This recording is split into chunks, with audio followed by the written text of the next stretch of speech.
darn nonsense. Come on, it ain't no such thing. Now, it ain't gonna hurt you none. I got things to do. The first thing you gotta do is sit down here and get your hair cut. My hair don't need cutting. If it gets any longer, I'll have to. I declare, you fight hair cutting like a steer fights branding. Well, the last time you cut my hair, you did brand me. How did I know somebody poured hot gravy in my bowl? Smarted considerable. Sure plastered your hair down nice, though. No, I might go to selling that stuff. Greedy? Sure made your hair look mighty sprucey. Yes, sir. You were slicker than a peeled onion. Smelled like one, too. Sir, I'd go to selling that stuff. I could put an ad in one of them catalogs. If you want the girls to stop and stare, put Granny's gravy on your hair. All right, Granny, come on. Let's get on with it. Hey, Uncle Jed, you're getting your hair cut. Thanks for telling me, Jethro. Well, that's all right. You're next, Jethro. What's going on? Is there going to be a wedding or something? I could be, the way that Sonny Drysdale is a sparking Elly May. Well, he's with her right now, up by the cement pond. I better get right out there and keep by him. Now, you sit still and leave those young'uns alone. Can't you remember how it was when you was a boy? Yeah. I better get right out there. It's broad daylight. And besides, they swim. No, they ain't. He's just sitting on the bank, and he's a-holding her hand. What an interesting hand you have. I see a man, a handsome Harvard man. Where? Right there on your heart line. Oh, that's just the one I got from picking up toast. Elly, you mustn't let horrid, slimy creatures touch you. Oh, heck, you ain't slimy, Sonny. Just a mite greasy from all that oil you smear on yourself. What a precious paradox you are. What a charming contradiction. You look pure Park Avenue and you speak pure Tobacco Road. That good? Good? It's fascinating. You're a challenge to me, child of nature. You are the raw clay from which I will mold a perfect woman, worthy of a perfect man. Me. You know Shaw's Pygmalion? I don't even know Shaw, let alone his pig. Oh, you woodland sprite! You forest little bird. You are so refreshing after all those intellectual types of Vassar and Wellesley. You make me feel superior. That good? Good? It's divine.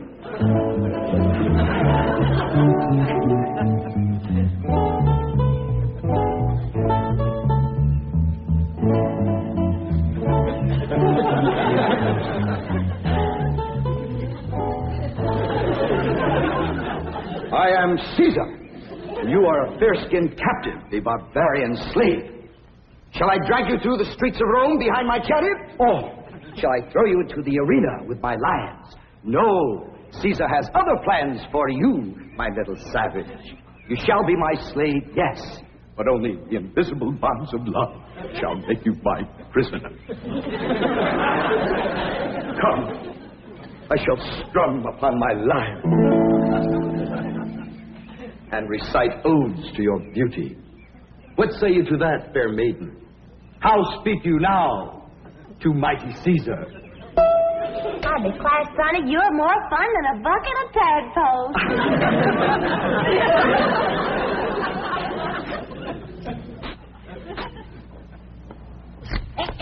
Sit still, I'm liable to lop off a ear. Well, doggone it, Granny, hurry up. I gotta get out there and keep an eye on Sonny and Elly. You want me to go out and see what they's up to, Uncle Jed? Now, you just sit still, the both of you. I expect Elly May to get a husband if you don't let the boy spark her. Well, Elly ain't never been learned about such things. Jed, sparking is like breathing. You don't learn to do it. Somebody slaps you and you go at it. Boy slaps. I declare you're wiggling worse than a worm in a bait bucket. You want your daughter to be an old maid? Of course not. Next year she'll be too old to get a husband. She's almost 18. That old? Sure is. She done waited too long, Uncle Jed. Why, no boy wants to marry up with a middle-aged woman. Elly May can get herself a husband anytime she wants to.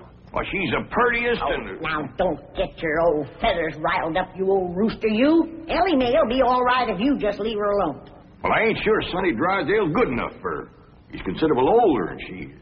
Well, don't worry about that, Uncle Jed. His family lives a heap longer than most folks. Yeah? Yeah. Sonny told me that there's been a member of his family living in Boston since 1632.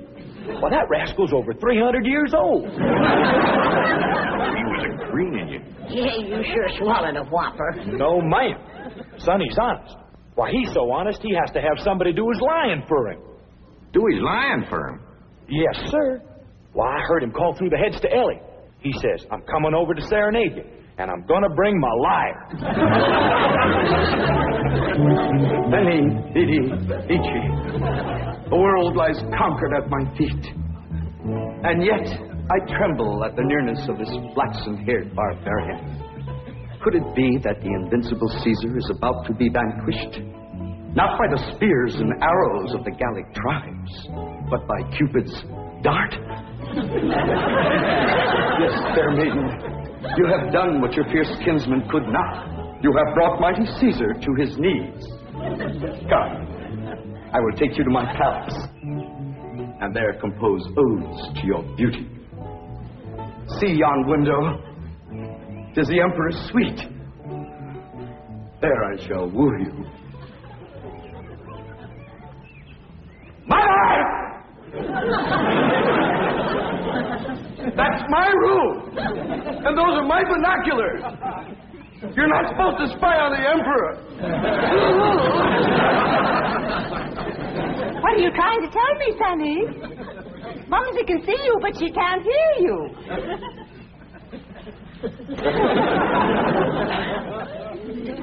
Yes, darling, Mumsy is watching. You look magnificent, like Apollo, the god of manly youth and beauty, the god of poetry and music. Look out! You're getting near the water. Be careful. Wait! Mommy will get your inner tube. Come, fair maiden, and I shall sing of your golden tresses and your azure eyes and your skin of alabaster and your other charms that set me aflame. You mean you really burn it? Yes, dear one, and only you can put out the fire. Okay.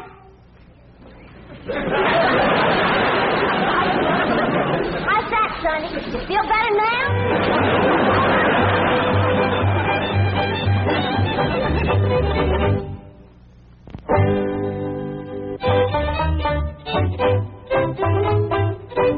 All right, Jethro, you're next. Oh, hi, Elly May. Where's Sonny? Well, he went home to his mama. You didn't throw him down and hurt him again, did you? No, Pa. He caught fire, so I wetted him down in the pond. Sounds like you done the right thing. How'd you catch fire? He said it was my charms that set him to burning. What charms was you toting? Well, just my sack of crawdad bones and my buckeye. You never heard of crawdad bones and a buckeye starting a blaze? What happened to your rabbit's foot? Oh, I didn't have it.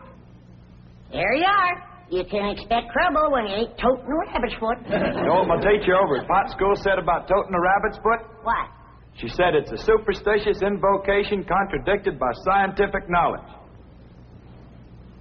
It's always nice to know you ain't been doing something foolish. Don't you worry none, Elly.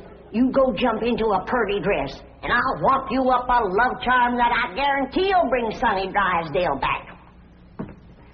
Yes, I am, Mother. I'm going back. Sonny, darling, you're delirious. Here, bring some of this penicillin. I'll send for an ambulance.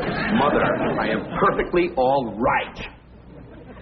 Of course you are, precious. A nice rest in an oxygen tent is all you need. I don't need an oxygen tent or an ambulance. All right, just relax. And Mumsy will call the police. Police? But of course.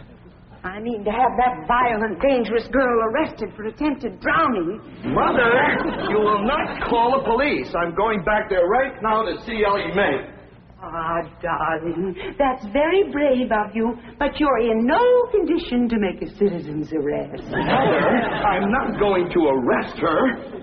I want to help her, to work with her, to tutor her.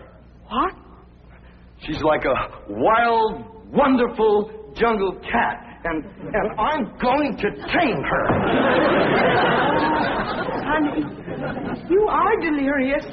I'll call the doctor. Mother, mine is made up. That girl needs me. For the first time in my life, somebody really needs me. I need you. The whole world needs you. Elly May Clampett needs me, and I need her. I'll be her Pygmalion, and she'll be my Galatea. Sonny, you're not becoming emotionally involved with that creature. She's not a creature, Mother. She's a girl. A wild, wonderful, beautiful, ravishing girl. Yes, I am becoming emotionally involved. I forbid it. She's not socially acceptable for my baby. Mother, I'm not your baby anymore. I'm a man in search of a woman.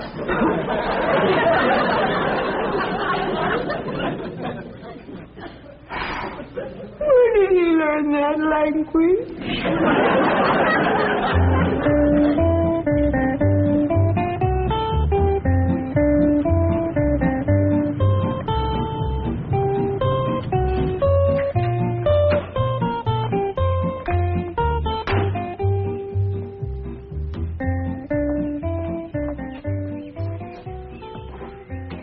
Hello, Duke.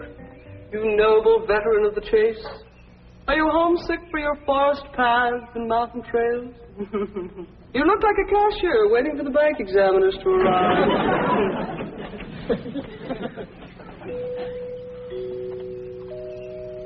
You know, if you were a cashier, you could hide $1 million in here.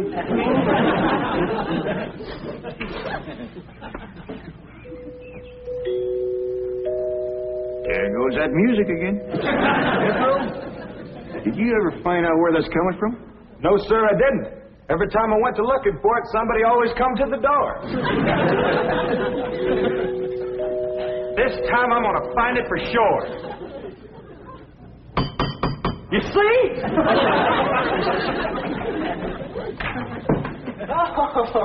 Bonjour, Jethro. Oh, howdy, Miss Hathaway. No. When I say bonjour, Jethro, you say bonjour, Mademoiselle Jane. Now say it. Bonjour, Mademoiselle Jane. Bonjour, Mademoiselle Jane. That's very good. Except for the mwah. It must be soft. Mwah. What? No. Watch my lips closely. Mwah. Try that. What? Try it again. What? That's closer. Try again. What? Once more. What? Close in on her, Jethro. Oh, Mr. Clampett, I was attempting to teach Jethro to articulate the Gallic diphthong. No matter what fancy name you call it, he ain't very good at it. He'll learn. But now to the purpose of my visit. Is Sonny Drysdale here? No, but he will be. Granny's out in the kitchen wamping up a love charm for Elly to give to him. She said it'll bring him on the run. Mr. Clampett, I am reluctant to disillusion you about so-called love charms, but they are mere superstitious invocations and have been proved to be completely ineffective. Granny sets great store by him.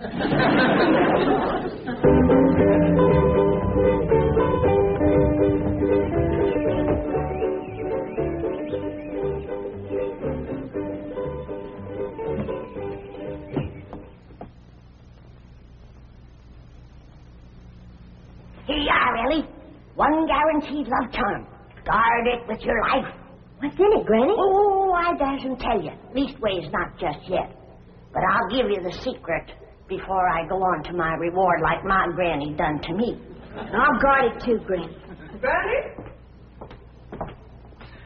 Granny, Mr. Clampett tells me that you've conjured up some sort of love charm for Elly May. Right here it is. Made out of all secret stuff. That is ludicrous, irrational, sophomoric, and pure hokum. You didn't even guess one ingredient. No, Granny. Don't you come spying. I'm telling you for the good of the country. If the secret of this love charm ever got out, I shiver to think what might happen. I wouldn't want it on my conscience. Hear me now, mongrel. Neither sleep, nor snow, nor vicious beast shall keep me from the side of my beloved. Here I come, ready or not. So, you still think it won't work, huh? That is correct. All right, Elly. Open up the pouch, Mike. Now, when I drop this starching powder in it, quick close it. Press it to your heart. And say, darling, darling, my true love, come a-swooping like a dove. Darling, darling, my true love, come a-swooping like a dove. This is Elly! Elly! I have flown to your side in spite of all danger. What fate, what power have I to thank for giving wings to my feet? That little old charm maker, me.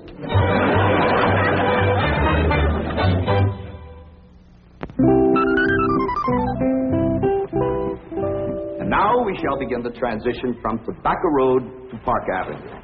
Now you watch me closely and I'll show you how to develop perfect posture and grace of movement. Ah, Kipling.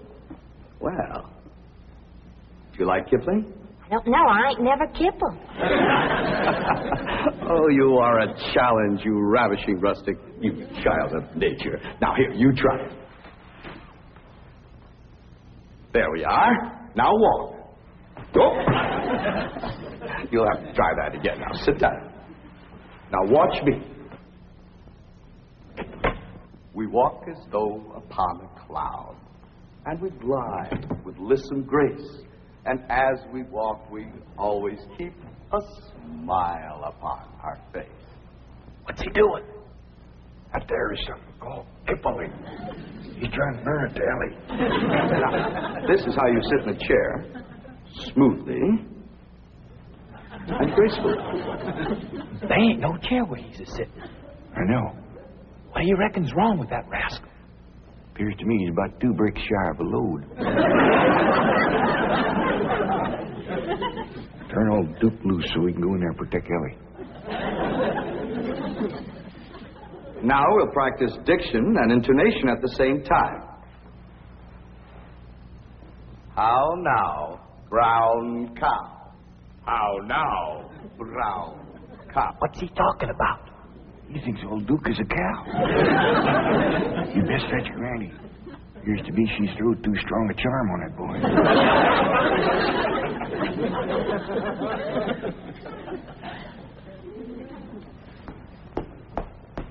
There you are. One guaranteed charm.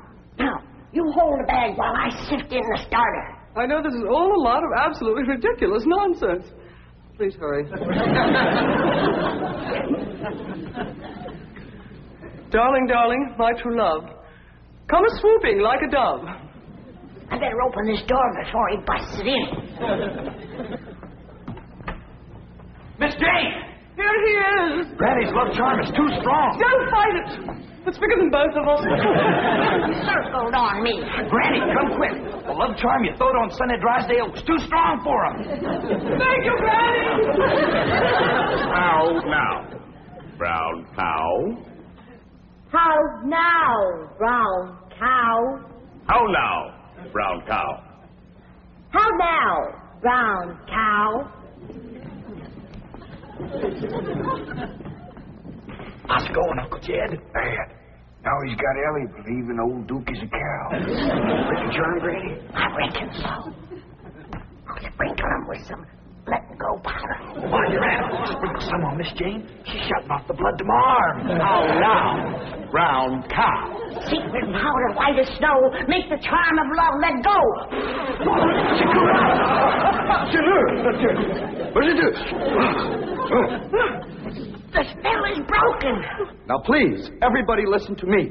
I must have complete quiet and concentration if I am to transform this bucolic beauty into a sophisticated debutante. Now, I have studied drama at Yale, Harvard, Princeton, and Dartmouth, and I am probably the only living man who can accomplish this difficult cultural metamorphosis in the brief time available. Now, everybody please go while I transfuse into this simple, untutored mind the charm, the polish, the splendor that is Sonny Drysdale.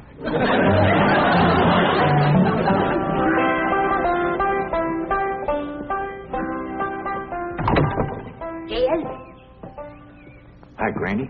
Is Elly and Sonny still in that room alone? It was the last time I was listening, a couple hours ago. They was talking about the rain in Spain, a laying in the plain. Well, I guess he can't be up to no nonsense as they're talking about the weather.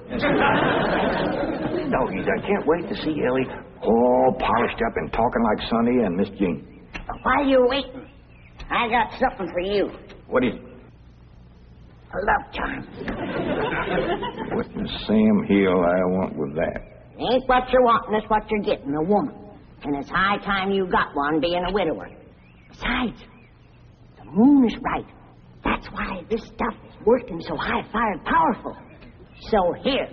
Well, I ain't interested in none of these la-di-da Beverly Hills women, so here. Well, they're interested in you, so here. Who says? Jethro says. Jethro don't know nothing, so here.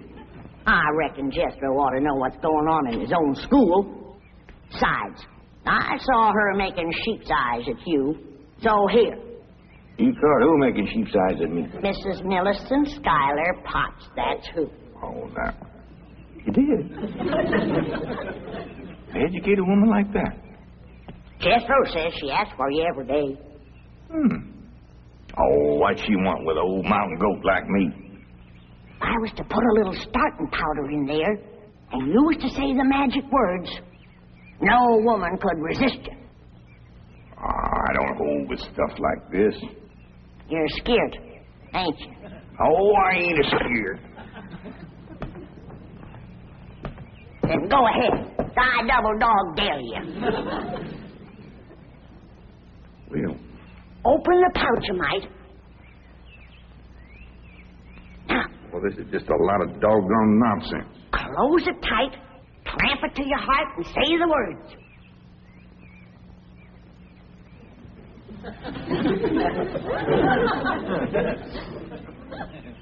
Darling, darling, my true love come a-swooping like a dove.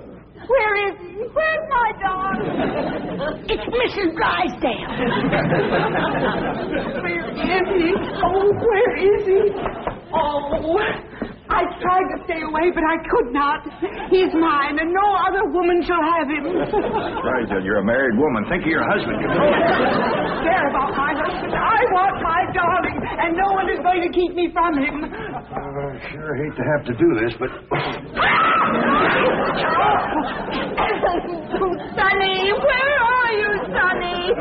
He's inside with Elly Mae. Now, if you just calm yourself down, I'll go and get him. Thanks for coming, Miss Drysdale.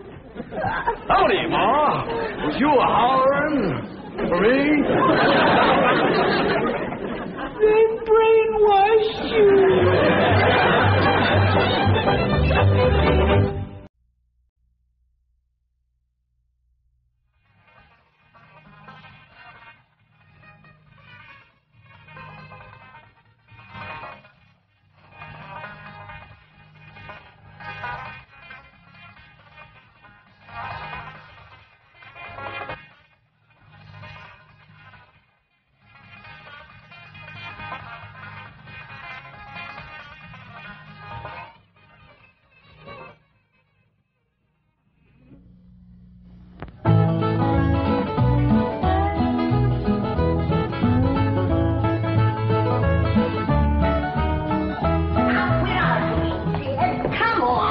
There's a lot of darn nonsense. Come on, it ain't no sense.